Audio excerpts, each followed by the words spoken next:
আমরা তো অনেক রকম ডাল রান্না করে খেয়ে থাকি, কিন্তু আমার মতন কে এভাবে কাঁঠালের বিচির ডাল রান্না করে খেয়েছেন?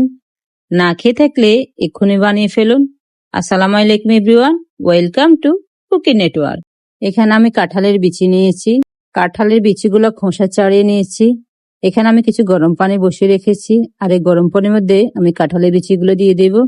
দিয়ে আমি কিছুক্ষণের জন্য এটাকে ঢেকে রাখবো। 10 থেকে 15 মিনিটের মতন সময় লাগবে কাঁঠালের বিচিগুলো সিদ্ধ হতে। আমার কাঁঠালের বিচিগুলো প্রায় সিদ্ধ হয়ে গেছে। এবার এটাকে আমি উঠিয়ে ফেলবো। এবার কাঁঠালের বিচিগুলোকে আমি একটা ব্লান্ডারে জার নিব, আর সেখানে আমি ব্লান্ডার করে নেব। একদম মিহি করে ব্লান্ডার করব, তাহলে একদম পুরো ডালের মতন হয়ে যাবে। কাঁঠালের বিচির মধ্যে কিছু পানি দিব, যাতে করে আমার ব্লেন্ড করতে সুবিধা হয়।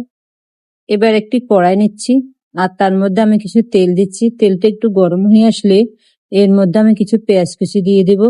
এবার দিয়ে দিব 1 চামচ লবণ। পেঁয়াজটাকে আমি এবার ভেজে নেব। পেঁয়াজটা একটু ভেজে নেওয়া হয়ে গেলে এর মধ্যে 3-4টা তেজপাতা আমি দিয়ে দিচ্ছি। এবার এখানে 1 চামচ দিচ্ছি রসুন বাটা, আর 1/2 চামচ দিচ্ছি আদা বাটা। এবার আদা আর রসুন বাটা একসাথে করে আমি আবার একটু ভেজে নেব। যে কোনো তরকারিতে আগে রসুনটা ভাজবেন, কারণ রসুনের একটা কাঁচা গন্ধ থাকে।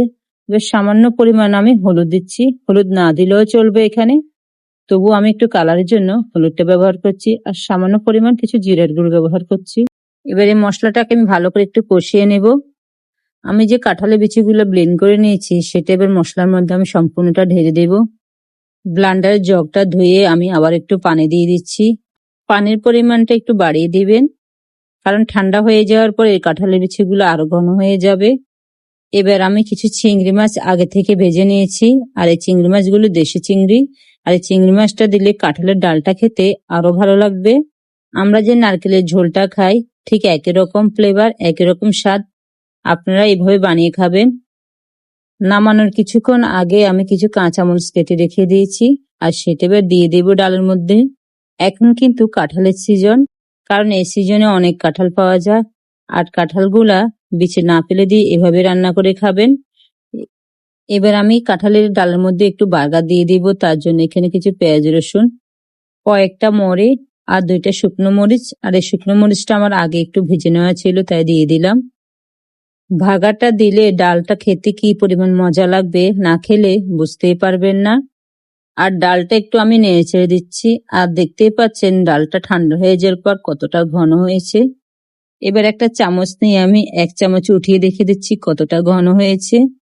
আর কাঁঠালের বিচির ডালটা তো একটু মিষ্টি, তার জন্য এখানে আমি কিছু লাল মরিচের ভর্তা নিয়েছি। আর এই ভর্তাটা কিভাবে করেছি সেটার ভিডিও আমি আপনাদেরকে দেখিয়ে দেব। আজ এ পর্যন্ত, সবাই ভালো থাকবেন, আর আমার চ্যানেলটিকে লাইক সাবস্ক্রাইব দিতে ভুলবেন না। আল্লাহ হাফেজ।